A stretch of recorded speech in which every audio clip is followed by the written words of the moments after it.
Hello, good morning, शुभ सकाळ. तर मग बऱ्याच बायकांचा प्रश्न असा असतो की मुलांना वेळेवर खाण्याचे रुटीन लागत नाही किंवा घरातील कामे आवरून मुलांचं रुटीन कसं ठरवायचं हे कळत नाही. तर चला मग आपण आपल्या आजच्या ब्लॉगमध्ये पाहूयात की मुलांना वेळेवर खाण्याचे रुटीन कसे ठेवायचे आणि मुलांना घेऊन घरातली वेळेवर कामे कशी करायची. तसं मी एक्झॅक्टली वेळेवरच म्हणू शकत नाही, कारण थोडंसं इकडे तिकडे होतंच, कारण आपण तर रोबोट नाही आहेत आणि माणसाकडून वेळ कमी जास्त होऊ शकते. तर चला, अगदी परफेक्ट नाही पण थोडंसं तरी आपल्याला हा व्हिडिओ पाहून नक्कीच हेल्प होईल असं मला वाटते आणि जो माझा अनुभव आहे तो मी तुमच्यासोबत शेअर करायचा प्रयत्न करते. तर चला पाहूयात मी कशा पद्धतीने माझ्या मुलांचं वेळेवर जेवण्याचं वगैरे रुटीन ठेवते आणि त्याला घेऊन मी माझी कामं कशी करते व बाकी सगळ्या गोष्टी कशा मेंटेन ठेवते हे मी आज तुमच्यासोबत शेअर करणार आहे. तर जर तुम्हालाही हा प्रश्न पडत असेल आणि याचे काही उत्तर हवे असतील तर माझा ब्लॉग तुम्ही कंटिन्यू करा, तुम्हाला त्या सर्व गोष्टीचे उत्तर भेटून जातील. बऱ्याचशा गोष्टी असतात घरामध्ये, जसं की आपलं डाळीचे पीठ, ज्वारीचे पीठ, गव्हाचे पीठ, ह्या गोष्टी आपल्या स्पेसिफिक टायमामध्ये संपतात आणि त्या आपल्याला वेळेमध्येच नीट करायच्या असतात किंवा त्याचे डबे वगैरे वॉश करायचे असतात. तर दररोजच्या धावपळीमध्ये ह्या गोष्टी करणं आपल्याला थोडंसं हार्ड वाटतं आणि त्यातली त्यात परत आपल्याला मुलं एकट्यानंच सांभाळायचे असतात, म्हणून तर थोडंसं जास्तच वाटतं. तर हां, ही छोटी मोठी क्लिनिंग्स हे कामं आपण आपल्या मुलांना घेऊन कशी करायची व पूर्ण आपल्या कामाचं वेळपत्रक आपण कसं ठरवायचं, तर हे आज मी तुमच्यासोबत शेअर करणार आहे.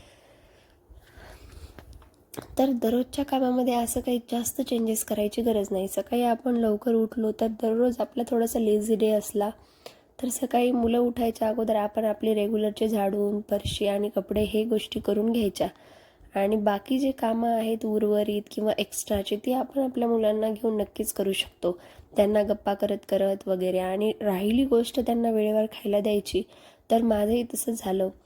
मी त्याला अंघोळीच्या अगोदर खायला दिलं, फक्त वेळ मागे पुढे होतो कशाचा, जर त्यांच्या अंघोळीचा वगैरे. बाकी आपण त्यांना पारुष्यही खायला देऊ शकतो. तसंच मीही त्याला आज सकाळी जेवायला दिलं आणि नंतर त्याला अंघोळ घातली. दररोज आम्ही गॅलरीमध्ये रेडी होतो, पण गॅलरीमध्ये आज ऊन गेलं असल्यामुळे, कारण त्याला अंघोळीला लेट झाला, आज आम्ही आताच रेडी झालो. त्याची अंघोळ झाली की आम्हाला एक फ्रूट खायचं असतं, ते पण बाहेर उन्हात बसून. पण तुम्ही पाहू शकता आज गॅलरीत अजिबात ऊन नाही, तरीही त्याला बाहेर वाहनं पाहत पाहत खायचं आहे. आणि आज आमच्या साईडला JCBने पाईपलाईन वगैरे टाकायला चालू आहे आणि त्याला JCB पाहायला खूप आवडती. मग बाहेर JCB पाहत पाहत चला म्हटलं आपण श्लोकला संत्री खायला देऊयात. तर अशा पद्धतीने आपण आपलं काम थोडंसं बाजूला ठेवून अगोदर त्याच्या खाण्याकडे लक्ष द्यायचं आणि नंतर आपण आपल्या कामाचं पाहायचं. तर माझं इलू पिलू बघा माझी किती वाट पाहते की मम्मी कधी येईल आणि मला कधी संत्री सोलून देईल. असं थोडंसं एक किंचित आपला टाईम मागे पुढे नक्कीच होऊ शकतो, पण आपण जर दररोज ह्या गोष्टी करायला लागलो किंवा सकाळचं दूध, परत नाश्ता आणि ही फळाची वेळ आपण जर ठरवायला लागली तर आपली मुले मनाने आपल्याला मागतील किंवा त्या वेळेला मनाने ते संत्री वगैरे घेऊन जातील, जसं की माझं पिल्लू आज घेऊन गेलेलं आहे.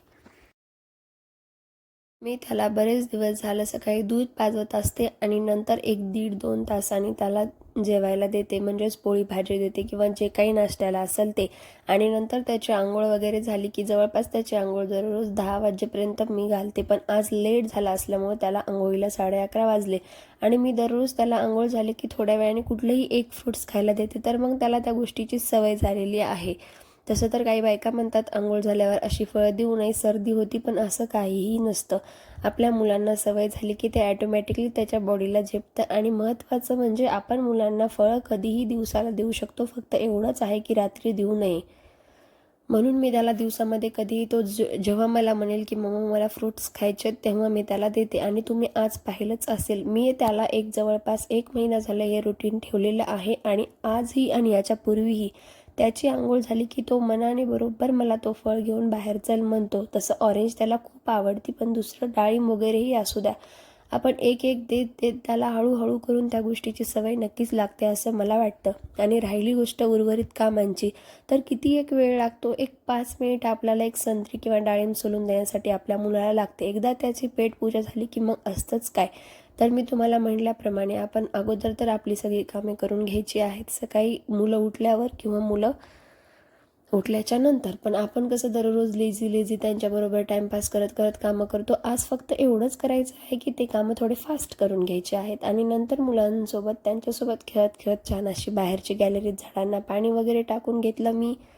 तुम्ही पाहू शकतात अगदी माझी गॅलरी गार्डनिंग वगैरे असं काहीच नाही. तुरळक झाडं मी इथे लावलेले आहेत, तेवढंच मन प्रसन्न होतं आणि त्यांना पाणी टाकायला मला खूप छान वाटतं. तुम्ही पाहू शकतात इथे एक सुंदर फूल पण आलेलं आहे आणि एक छोटंसं मी आंब्याचं झाडसुद्धा इथे लावलेलं आहे. कारण माझ्या देवघरामध्ये घट आहे आणि घटाला पाणी मला लागतात, म्हणून मी हे मुद्दाम आंब्याचं झाड इथे लावलेलं आहे. मी दररोज ज्या गोष्टी करते त्यातून माझा श्लोक अगदी छान अशा गोष्टीची बरीच त्याला सवय लागते आणि त्याच्यावर चांगले बरेच त्याचे परिणाम होतात. मी जसं जसं पाणी टाकेन किंवा काही गोष्टी करीन ते पाहून ते सगळ्या गोष्टी शिकायला लागलेला आहे.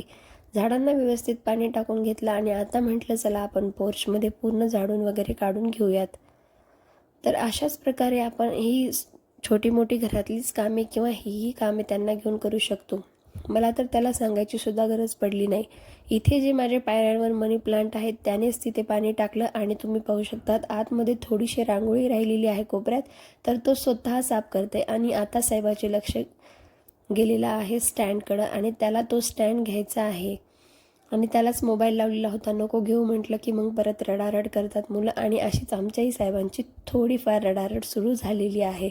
मी असं म्हणत नाही की सगळेच कामं मुलं शांतपणे करतात किंवा अगदी शांततेमध्ये असं नसतं. माझंही नाही आणि कदाचित तुमचंही तसं होऊ शकत नाही, कारण मुलं शेवटपर्यंत आपल्याला त्याच पद्धतीने प्रतिसाद देतील किंवा शांत बसतील असं नाही. अधूनमधून त्यांना हुकी आल्यावर ते रडतात, परेशान करतात. आता दररोज श्लोकला आत बस म्हणलं तिथला पोर्च पुसता वेळेस की तो बसतो.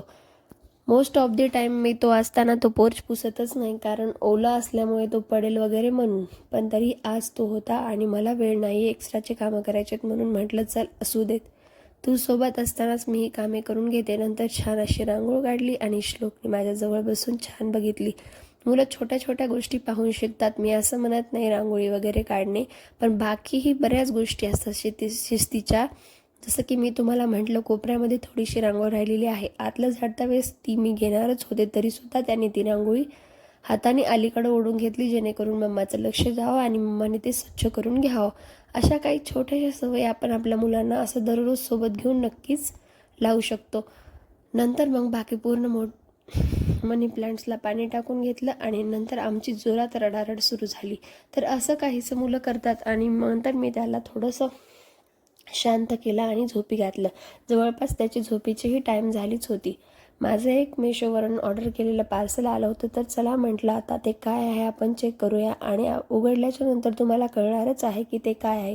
तर मग ते एक मी माईक ऑर्डर केलेला होता, पण तो माईक अजिबात व्यवस्थित आला नाही.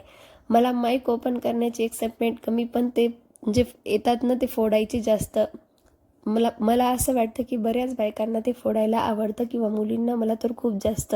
पार्सलच्या वरती ते बबल्स वगैरे आले ना ते फोडायला बऱ्याच जणांना आवडतात.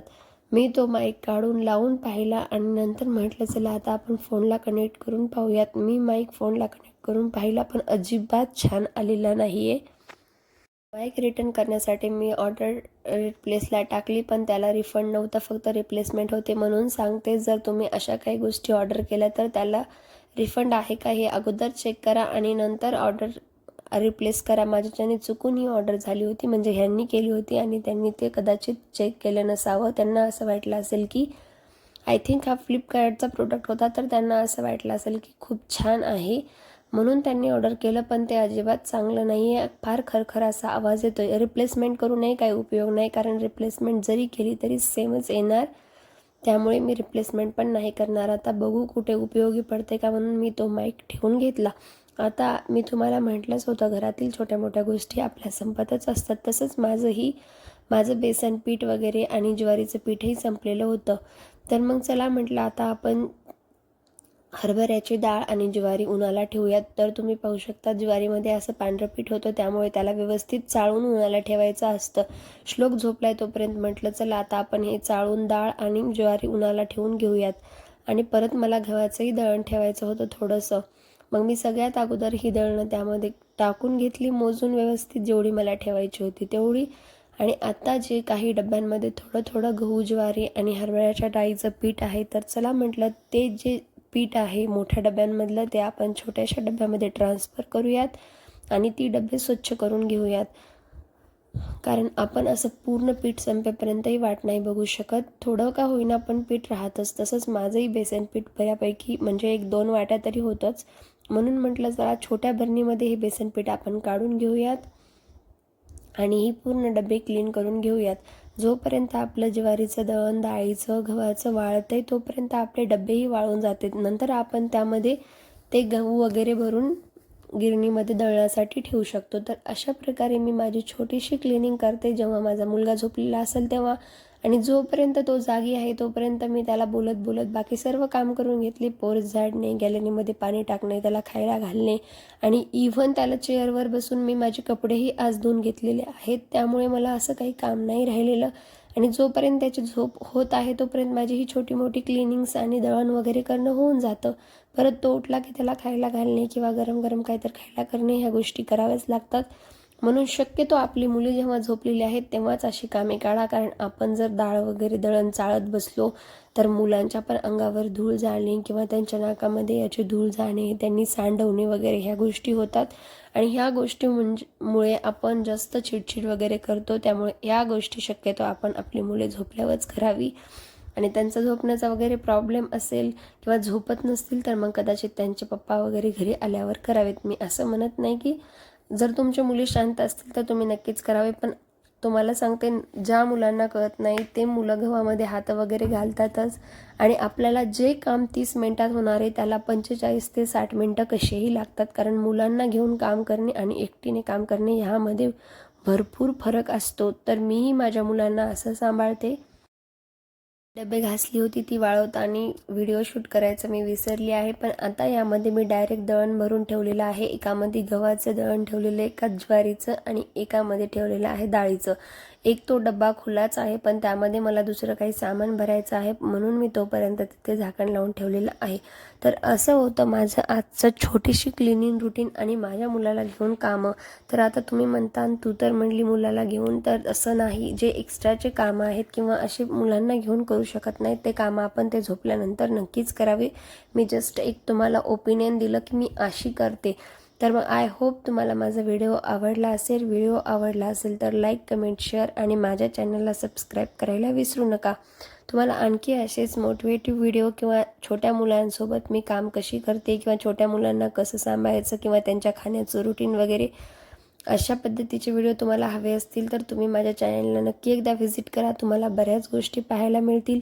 पुन्हा भेटूया आणखी अशाच नवनवीन व्हिडिओसोबत. तोपर्यंत बाय.